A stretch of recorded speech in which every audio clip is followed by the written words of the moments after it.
Because it's not for everybody. Some people need the stability of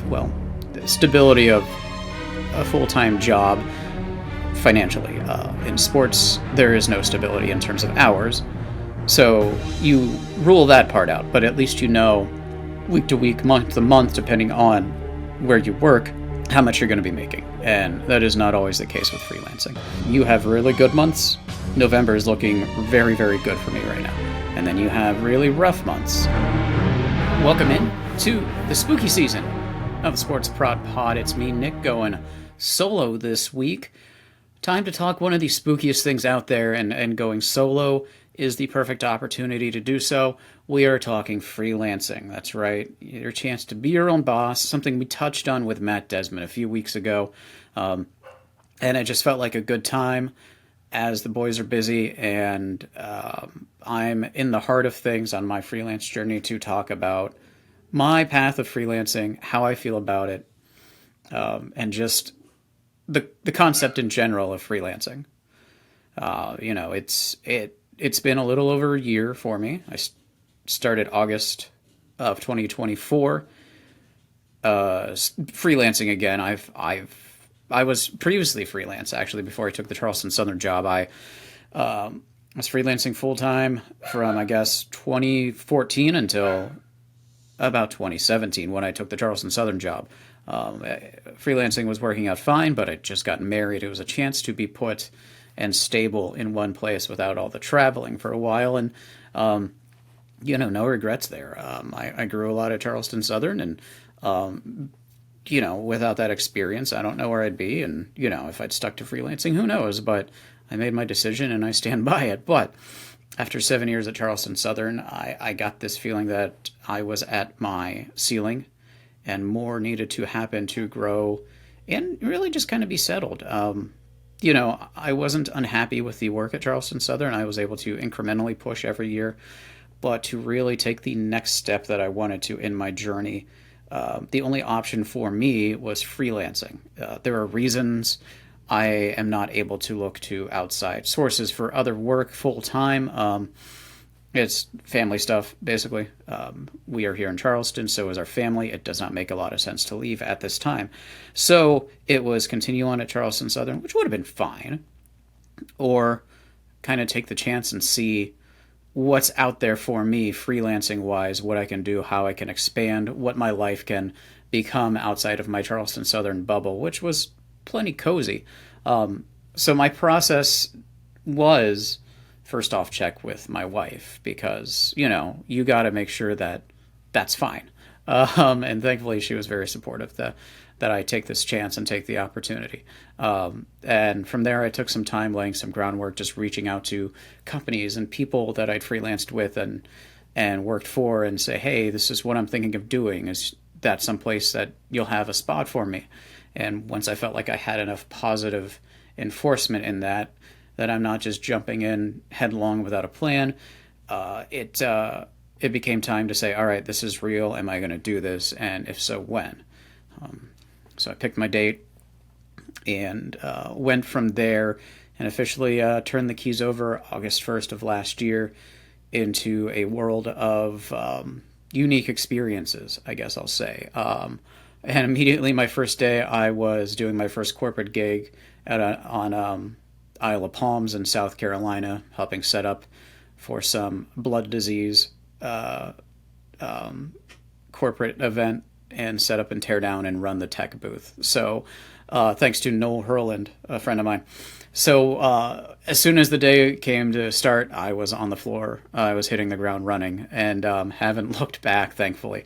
But I've learned some things in my second trip to freelancing, especially one that requires a little more money than last time when I was in my late 20s, early 30s, compared to now my, let's just say, not late 20s, early 30s anymore. But so I wanted to kind of meet with you guys and have a solo episode to kind of talk about the feeling of freelancing and what it means to freelance. And like I said, I didn't take this decision and just run with it. It was something that I checked with multiple people, even in the sports industry, where like, hey, is this the right idea? Is this the right decision? Is this the right thing to do? Because it's not for everybody. Some people need the stability of, well, the stability of a full time job financially. In sports, there is no stability in terms of hours. So you rule that part out, but at least you know week to week, month to month, depending on where you work, how much you're going to be making. And that is not always the case with freelancing. You have really good months. November is looking very, very good for me right now. And then you have really rough months. The last February was not great. Over the summer, hit or miss. And that's just the reality of freelancing. And really anybody will tell you that you're going to have your dry months and your busy months. And it's just kind of, it becomes a balancing act of saying yes to everything, but also making sure you have your time on your own because you don't want to burn out. It is still extremely possible in freelancing to burn out if you keep saying yes to every single available opportunity, or you don't start kind of. It's something we talked about with Matt Desmond, pricing yourself out of situations. You can accept $75 to go run a game at a certain place, or you can say, well, I appreciate the opportunity, but it doesn't make sense for me because you feel your work and your value and what you bring is above that. And I'm not singling out any single one person in my orbit when I say that, but that's just an opportunity, or that's just a real world example that has possibly come up. And either they'll work with you or they won't, and that's fine. It's, some places just will say, hey, we appreciate all you've done, but it's time to move on. And sometimes you just got to say, all right, that's fine. Or sometimes you got to be the first one to say, I appreciate all that we've had, but I think our relationship has run its course and it's time to go. And it's one of the hard things about freelancing is that can exist on both sides, and is something that has happened to me recently. And you don't necessarily prepare for it as much as you try to anticipate it. But it is quite interesting to get the email one day saying, hey, we appreciate your work. We wish you the best, but you're no longer needed. And okay, that's fine. When you set your rates at a certain way, or when you set your expectations a certain way and it's not delivered, or there's not a way that people can meet in the middle, no hard feelings. It's a business. We're all here to try to enhance ourselves one way or the other. And if that's how it is, that's how it is. Okay. Thank you guys. Have a great one. If you ever need anything, I'm a call away. But I don't know. There's just something that I have really appreciated. There's some things that I very much appreciated about my time returning to freelance. And, there is some truth to making your own schedule and being your own boss. And, if you're like me or Matt Desmond or many others, we are technically our own company. So I have Case in Point Productions. Matt Desmond is Matt Desmond Productions or something along those lines. And we all have our businesses that we operate within. Even though we are the product, we are the business as well. And there is something to be said for somebody reaching out and saying, hey, this is what we have on these dates. Are you interested? And hey, now we're in business together, essentially.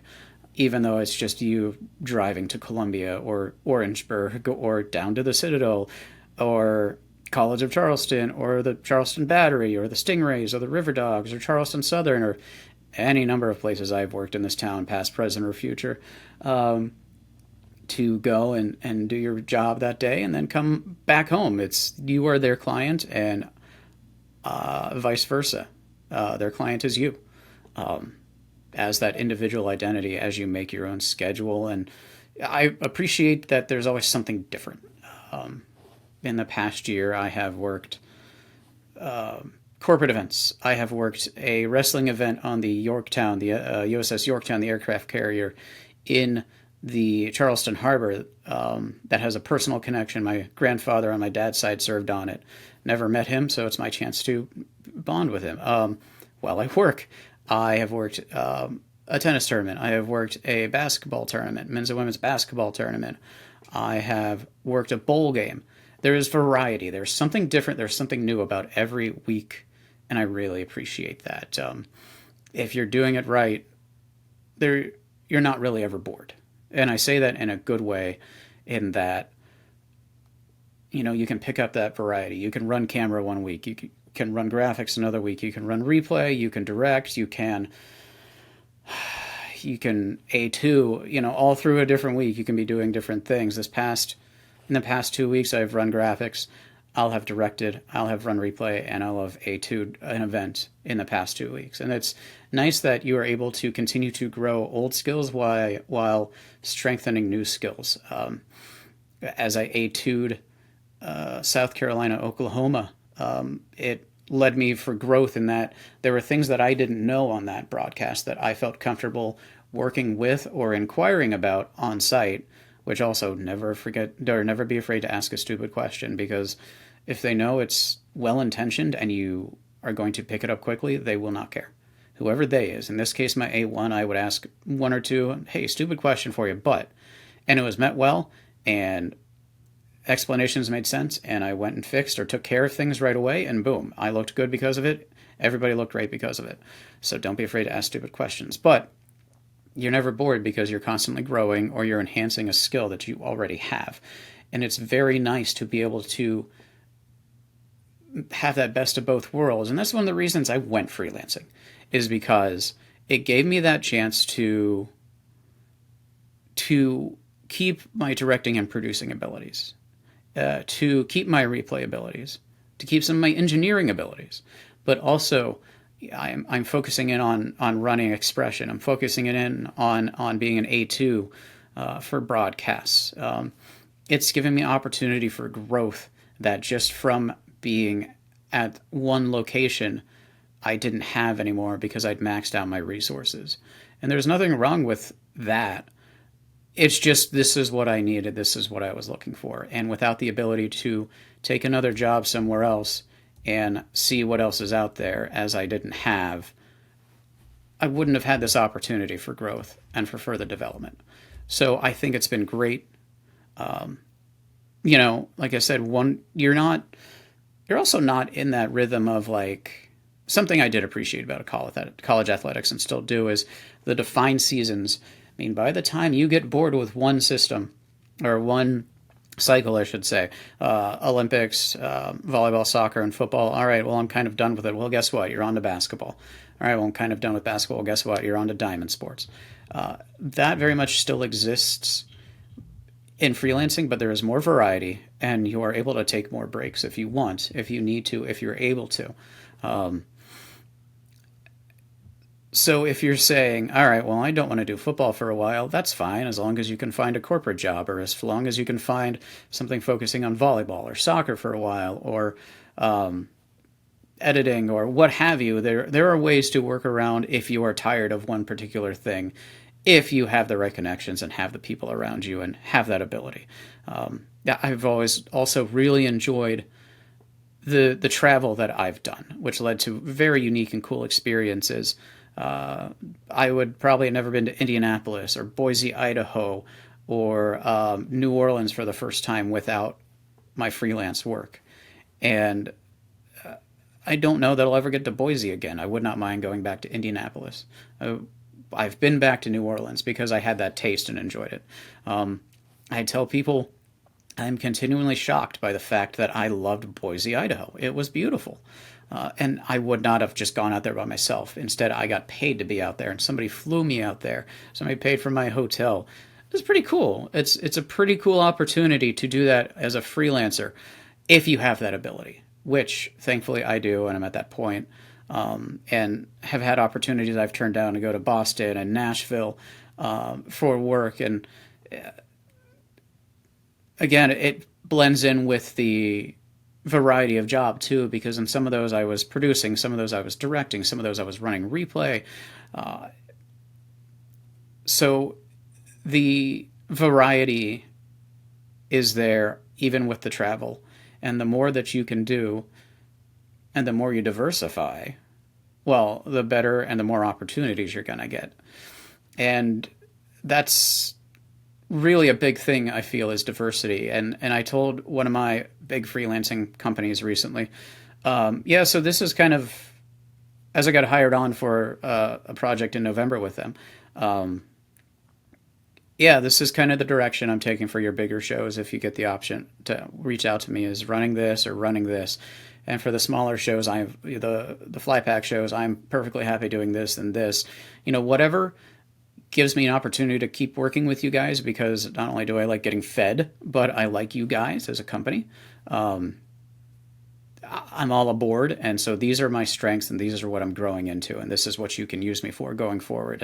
And I know that they appreciate me putting that out there, but I also know they appreciate knowing they can rely on me for these positions, because they've relied on me for a long time for different positions. And so that's one of the really nice things about diversifying is, if I continue to go towards A2, if I'm able to get onto big shows consistently, there's a big need for that. But until I'm in that position or expression or what have you, it helps to be able to say, hey, I just saw this job posting, I can run this, or I just saw this job posting, I can direct, or hey, I just got your text. Yeah, I'm free to run camera for this. I have an event in December I'm already booked for camera as a result.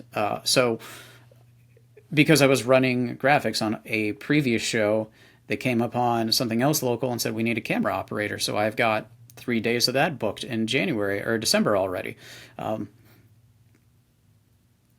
Again, diversity is very good, and that all goes along with networking. And you got to network. I mean, if you don't know that now going into freelancing, that you have to network, if you don't know, hey, I need to know as many people as possible, let me be the first to tell you, for some reason, if you are considering freelancing, if you are having any thoughts of it, you need to network. And I know this is probably something you've heard dozens and dozens of times, because nobody, absolutely nobody, makes it in this industry without networking.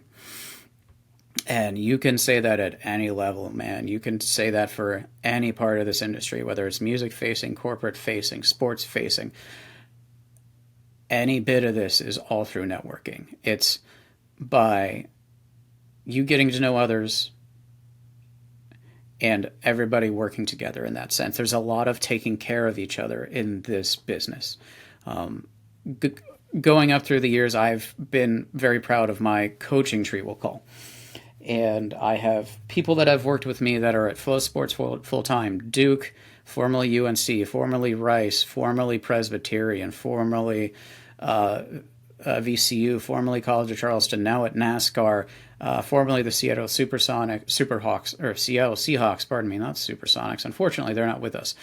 Seattle Seahawks, now with the Charlotte Hornets. These are all people that have worked under me that I've helped in some way, and then have gone on to do their thing. Now, the nice part is I've helped some of these people get to where they are, so it's easy for me to say, hey, I'm going on my own. Do you have anything for me? Do you have something that I can latch onto once you have the need for somebody? And it's never a, look what I did for you, do something for me. There is not a quid pro quo.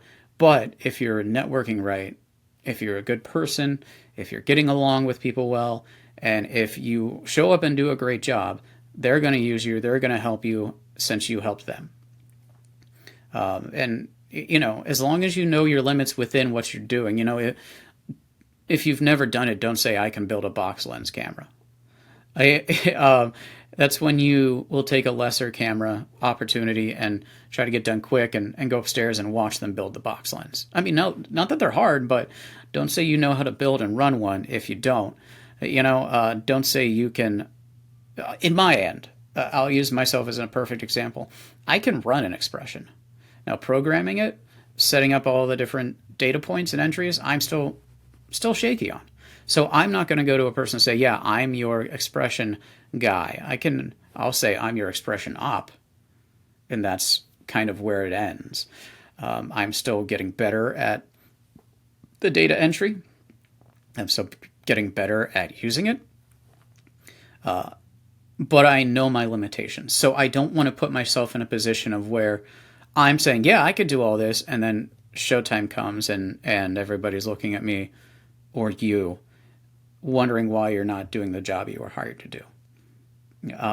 There is always going to be a sense of fake it till you make it. I took some A2 jobs, including the South Carolina one, with 90% comfort in knowing what I'm doing, knowing there's a 10% chance I'm going to need help or ask questions. But there's a big difference between like 90% and 40% I don't know what I'm doing. So just stay comfortable in knowing your limits and communicate that to somebody. Sometimes they'll say, that's fine, we'll take a chance on you, and you'll still get the chance, or they'll come back to you with something else down the line. You know, so I feel like knowing your limits and knowing your comfort and abilities in a situation is just as big as trying to learn to say no, because man, you want an opportunity and it's presented to you and it's just a little out of what your comfort zone is, you got to get comfortable with saying no. Not only if you're not comfortable with the position, but also when you look at, as I mentioned, burnout. Burnout's real. And November, as I said, is looking very good for me, and I appreciate that. But it's teetering on just a little too much. And so I've had to turn down some opportunities, 2 corporate days and 2 travel days, just to make sure that I'm in 3 travel days, now that I think about it. Now that I am in a good spot, I don't want to overwhelm, even though I need to make up for some tough months and put some away, because, man, you can never save enough. You can never save enough. There are no sick days here. There are no sick days. Remember that. I keep going back to what I thought was my big chance earlier this year in September. I booked my first South Carolina game, and I was so excited. It was South Carolina State, and I was thrilled because, man, I'm getting a chance at the bigs. SEC game, South Carolina, and week of the show, I'm not feeling well, and Tuesday I test positive for COVID, and I have to call out. There was no way around it. I tried to wait it out. And there was just no doing it. I couldn't physically. I was still not in a place that was enough to say, I can at least go do a 12-hour set day and then sit in the booth and make sure everything's good on show day. I had a cough. I was still fatigued. It was not going to happen. Especially, thankfully, having the chance this past month in October to go do it again against Oklahoma on a bigger stage on the SEC network as opposed to ESPN Plus with that other game. I know now I would not have done well. I would have been coughing in a very small booth. It would not have gone well. But with overtime and rain delays, I lost about $1,500 from that. And that was brutal for my September. That was awful. That really hurt. So there's no sick leave, man. You have to make sure you're saving for that sick leave, which, when you're saying no at a certain point to make up for past months, and that hurt my September. I had a client just say, "Hey, as I mentioned earlier, we're okay without you, but we wish you luck." At the start of October, wiping out the things that I had booked, that could have been catastrophic. Thankfully, I made basically all of it back throughout the month, and to where it wasn't a big deal, but those things are going to happen. So you need to save, and you never know if you're going to have a sick day, and you never know when, somebody's going to say, "Hey, we appreciate it, but it's time for us to move on." The nice part about that is, as I said, it was at the start of the month, so it wasn't the end of the world. I had time to make up for it, and I made most of it up. So going into November is fine. But it's going to happen where you're going to have short months, and you need to make sure you are saving. Or you're going to get COVID or hurt yourself and not be able to do a task. And so you're going to have those sick days. You're going to have those injury days. And you need to make sure that you are covered for that, because month to month, you also don't know what it's going to look like. I have something booked, as I said, for December. I don't know what the rest of the month is going to look like. I have hopes and possibilities based on what happened last year and what I know could be coming. I worked a bowl game last year. There's a reasonable chance I can work another one this year, but I don't know for sure. I have 2 local things, and I have put out availability for multiple out-of-town things, but I don't know if that's going to happen. So November is looking great, but man, I can't go and say, hey, I've got all this extra money. I'm going to have a great holiday season with the family because I don't know if I'm going to need it into December, into January, into February. There is not a ton of consistency. March, April, May, even June, really good for me. But January and February last year were a little rough. So I got to prepare for that in November and December, hopefully, just in case. Another tough part about freelancing is, for me, being in Charleston, the regionality is tough. And I say that in the way that if I were in Charlotte, if I were in Greenville with better access to Charlotte or Atlanta, it wouldn't be as bad. Instead, I have Columbia 2 hours away, Myrtle Beach 2.5 hours away, and Clemson 3 hours away. Charlotte's 3 hours away. I'm not epicenter of a lot of things. I have to travel a lot as a result. Which, hey, there is a chance to travel, as I said, in kind of a pro column, but the con column is also you have to travel. There's money to be had in Charleston at certain levels for certain pays. And either it's few and far between for like the high end pay, or it's a plentiful at the lesser pay where you just have to grind out every opportunity. And myself, for my abilities, for how long I've been doing this, for a vast number of reasons, feel like I am largely past the desire to do the as much as you can grind it out shows. I'll occasionally do them because it's still fun to go down to the Stingrays and do some hockey because I still love hockey. Haven't done that for years. Maybe I'll do that this year. We'll see. Or the opportunity to go back to the River Dogs possibly and do some baseball, or go do a Charleston Southern basketball game because something along those lines.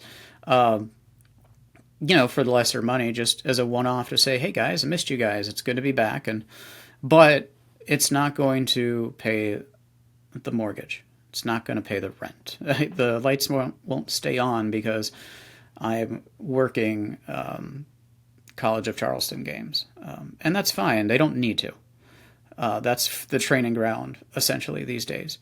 But for any event that I might be doing that's going to pay me enough to make sure these lights stay on is something I'm going to need to travel to Columbia or Charlotte or Myrtle Beach or Johnson City, Tennessee is another example of the travel that I had to do to make sure that I was getting paid. And so, it's there is some toughness there, and you gotta get some good glute workouts in so that you're not just sore sitting down for 6 hours traveling as you would be going to Johnson City. And my advice then is just podcasts or whatever Spotify playlist you have to get you through, because it's a lot of driving. It's a lot of driving, 6 hours. Even 3 hours up to Charlotte can get a little tenuous. I did a lot of in Raleigh over the past year plus, and that 4 hours is not too bad, especially with a Buc-ee's break in between. But man, it can catch up to you by that third hour, and you're just like, man, I'm not there yet. And so the travel can be hard.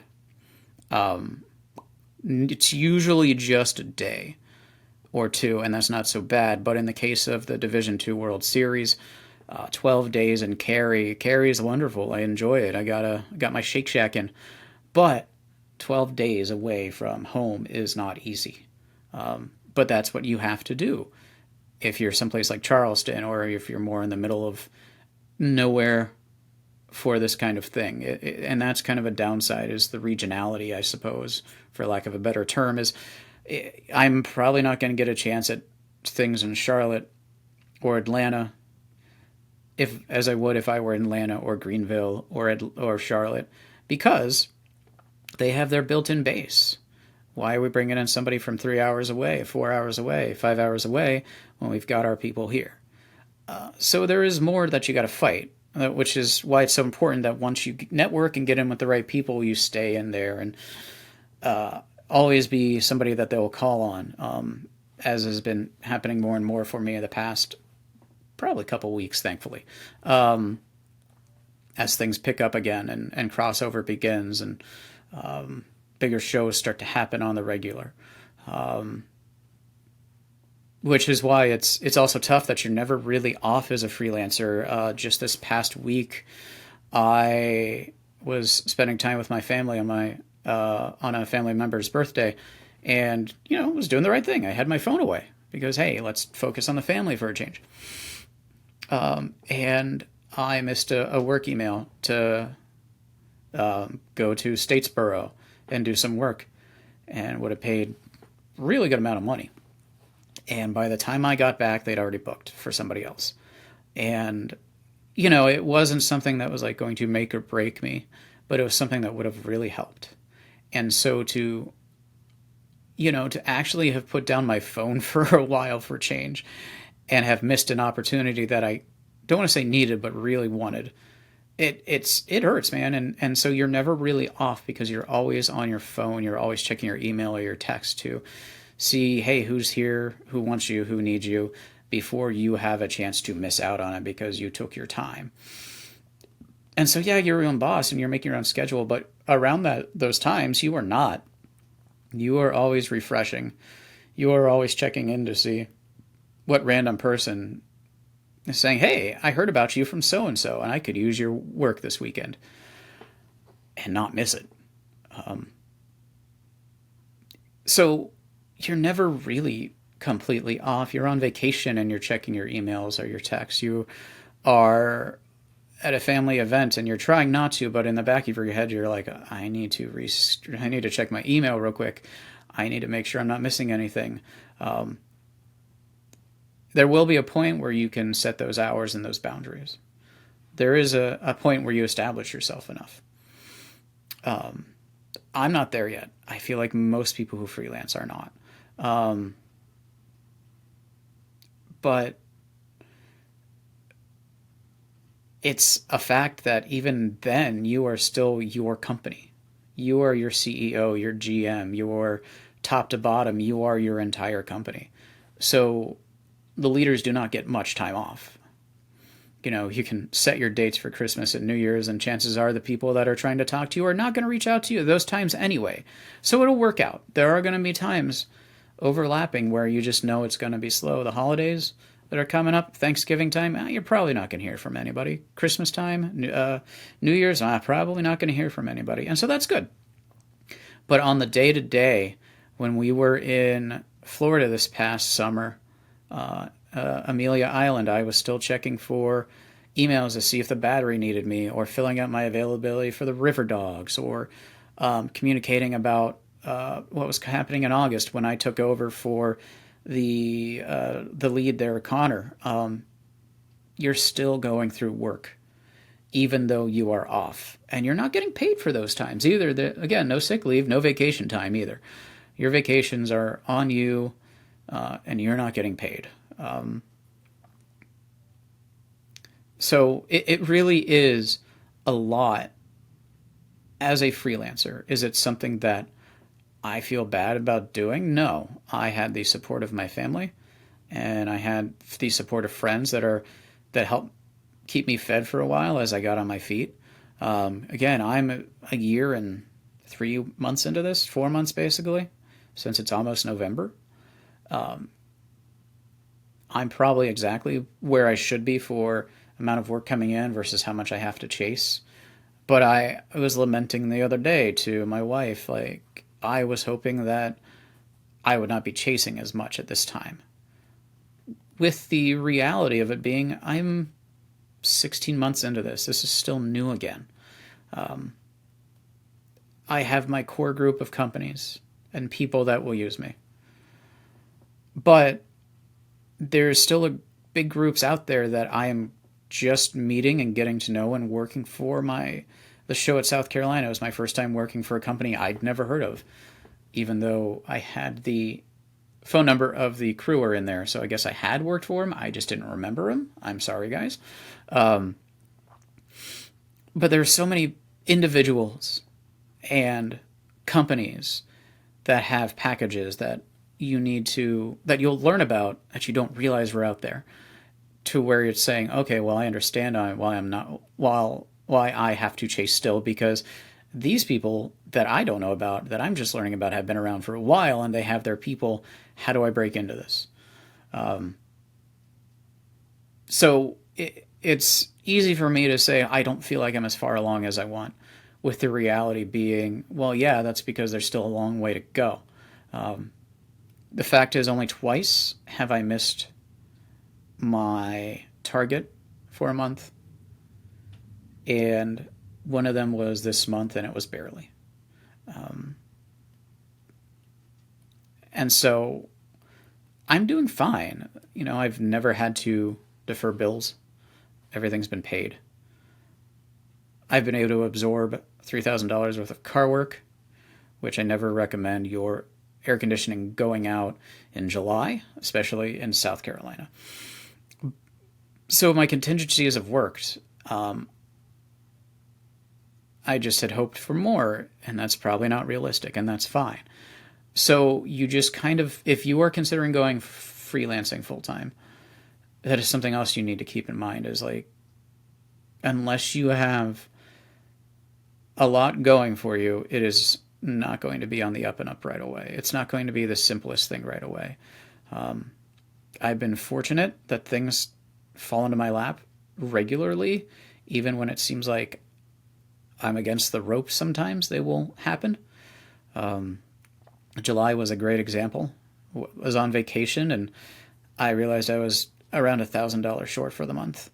And I get back, or it's like the day I'm coming back from our vacation, I get an email asking to work at Battery Match, and then 3 out of 4 days at a corporate event, and all that combined to more than exceed the amount that I needed for that month. And so I'm fortunate in that I feel like through the different avenues I have, things keep falling into place. But you have to plan for the days that they don't and the months that they don't. Freelancing it's been a fun ride, and I'm very happy to do it.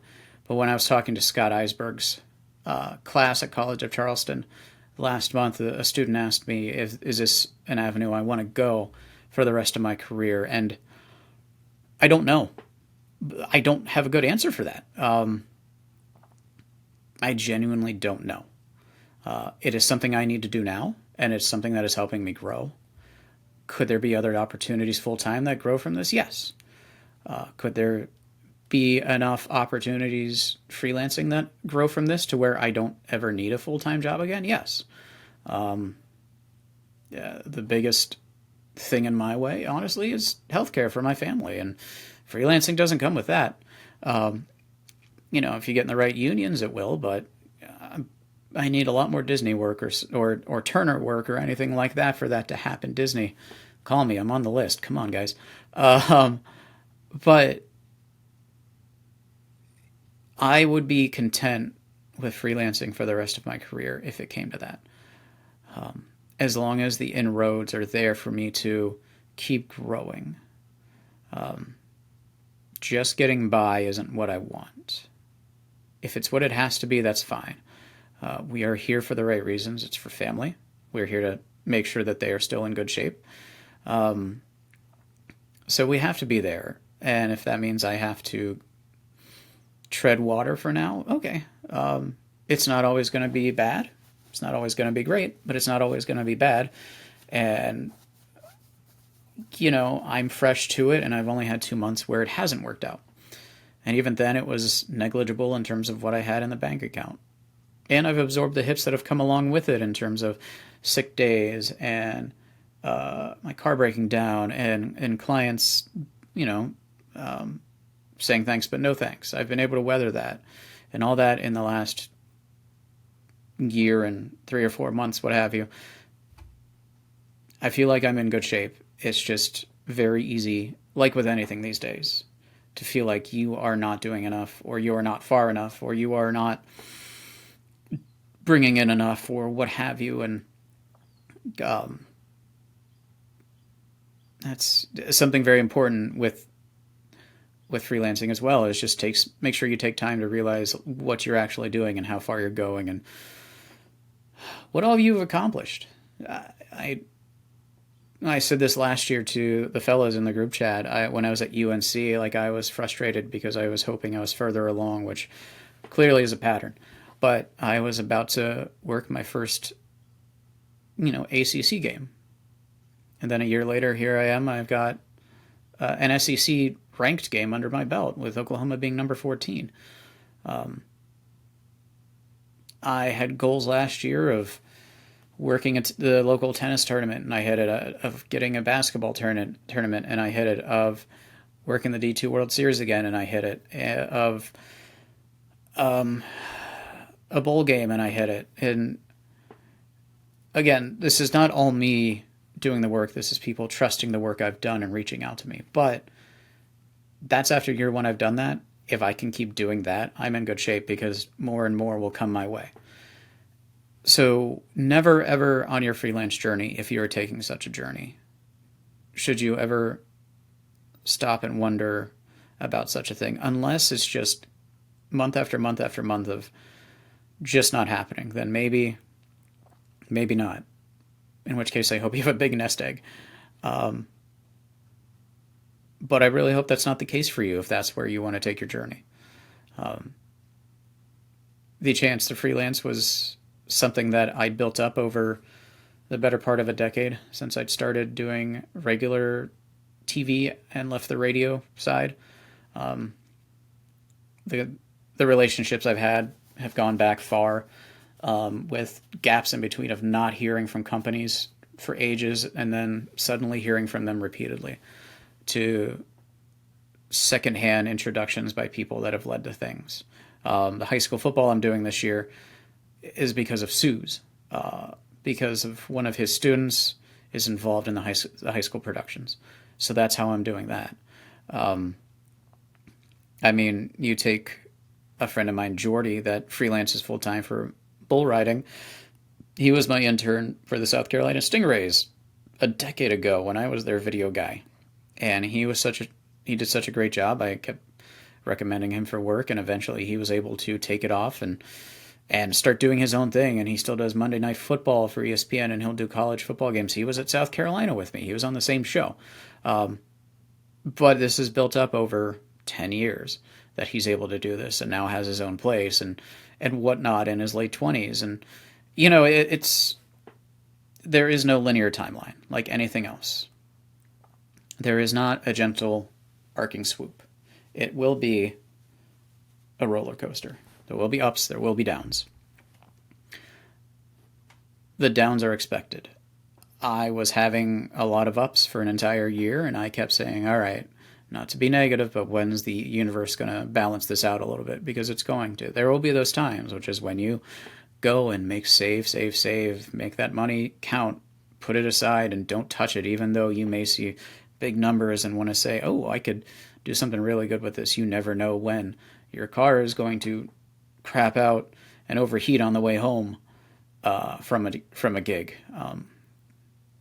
Which I will say, the blessing of getting COVID and missing that South Carolina game is my car did overheat, and it would have happened on the side of the road on the way back from Columbia if it weren't for COVID and me not traveling up there. So if there's one good thing that comes of it, it was that. The tow cost was a lot less than if I were towing it from Columbia, or wherever I would have been stuck in the between, because I doubt it would have been stuck around Orangeburg. It would have been at like Holly Hill or someplace incredibly inconvenient.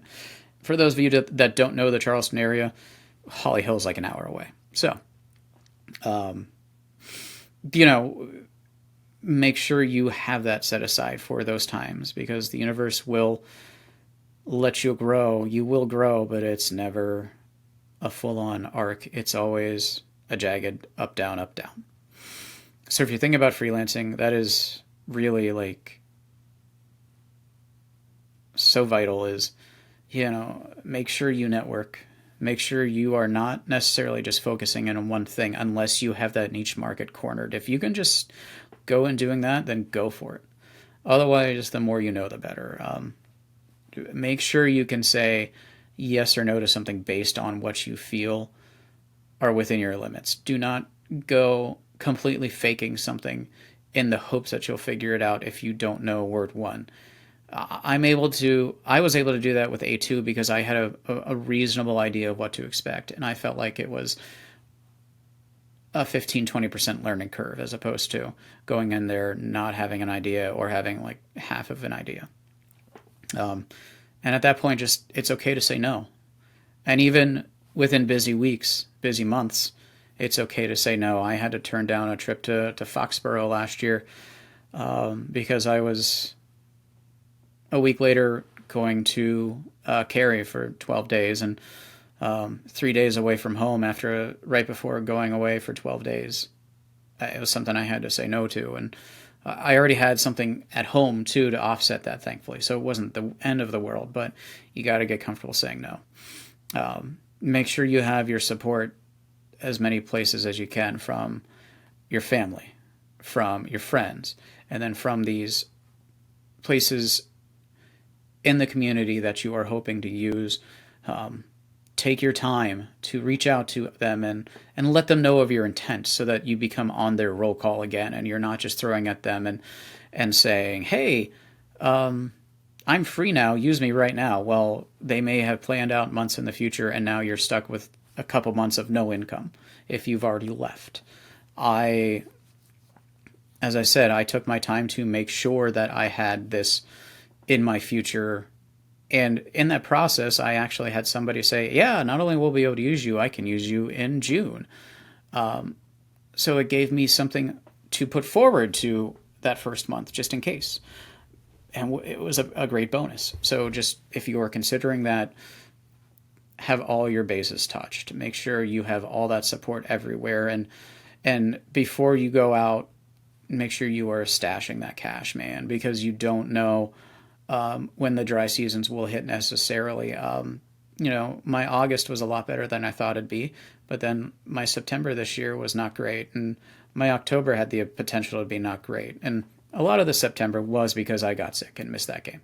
But the fact of the matter is, not only did I miss that game, but the next week I had to replace the radiator in my car, and there went another $1,000 on top of the $1,500 I missed. So there was a $2,500 swing.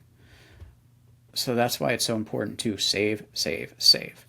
But if you can make it happen, if you can make it work, being your own boss and freelancing is a lot of fun. You just make sure that when you're writing down your calendar, you're using a pencil, because there's this calendar right here over my shoulder, and there's a lot that's crossed out because I accepted something and had to drop it. Like I was supposed to work high school football in the Citadel, and I had to drop that because the South Carolina game came up. Or there was an event that I was potentially doing for another company, and it ended up getting canceled. So use a pencil if you're planning things out, because the pen marks aren't the best looking thing. But that's my episode on freelancing. It is the spooky season. Being on your own can be pretty spooky. However, it can also be a lot of fun. It can definitely be a treat, not so much a trick. Freelancing is always going to be what you make it, how hard you work for it, and what all you can do for it. If it's something that you're striving for, if it's something that you feel you can do, if it's something that you want to do, feel free to reach out to me and ask me any questions. sportsprodpod@gmail.com. You can find me on most socials at Nick422. Wherever you want to hit me up, if you have sincere questions about freelancing and going forward, man, just don't hesitate. We're here for you. I'm here for you. We'll chat, and I'll kind of give you whatever advice you might want and see what we can do from there. In the meantime, that'll do it for this episode of the Sports Prod Pod. I'm Nick Case. Hopefully the boys will be back soon. Crossover is starting. I have a good feeling that once we get into basketball season, they'll be back up and we'll be able to knock some stuff out together again, because I really do miss having them around, and I think you guys do too. But for this episode, that's it for the Sports Prod Pod on freelancing. Enjoy your spooky season. Good night, Satellite.